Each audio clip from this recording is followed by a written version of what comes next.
Thank you. Good morning. A horrible one-sided deal that should never, ever have been made. It didn't bring calm, it didn't bring peace, and it never will. Those words are as true today as they were 7 years ago today when President Trump said them, driving a stake through the heart of Barack Obama's disastrous nuclear deal with Iran. That deal was one-sided, in bad faith, and did nothing to stop Iran's march to a nuclear weapon. In fact, as Prime Minister Netanyahu said, it didn't block Iran's path to a nuclear weapon, it paved the path. 4 years of impotent, inconsistent, and weak foreign policy during the Biden administration also gave Iran a golden opportunity to continue its development of nuclear weapons and to rebuild its economy after President Trump's successful maximum pressure policy during his first term, an opportunity that Iran's crazed theocratic ayatollahs took full advantage of. During the Biden administration, Iran began enriching uranium up to near weapons grade. In February of this year, the IAEA reported that Iran has between 5 and 7 metric tons of enriched uranium and more than 600 pounds of 60% highly enriched uranium. If further enriched, this is enough uranium for 6 nuclear weapons.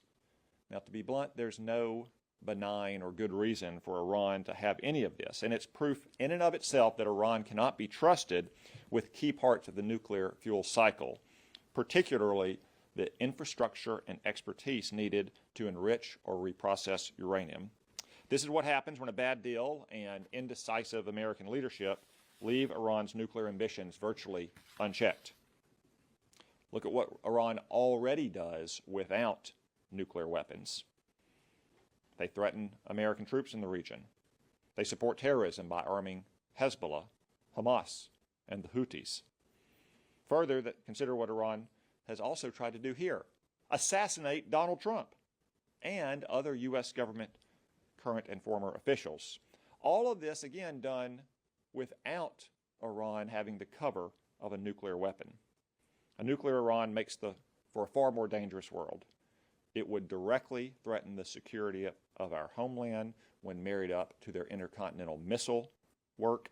It encourages nuclear proliferation throughout the Middle East. It jeopardizes the safety of our men and women in uniform, and it poses an existential threat to our good friend Israel. So I'm not mincing words here, and neither has President Trump.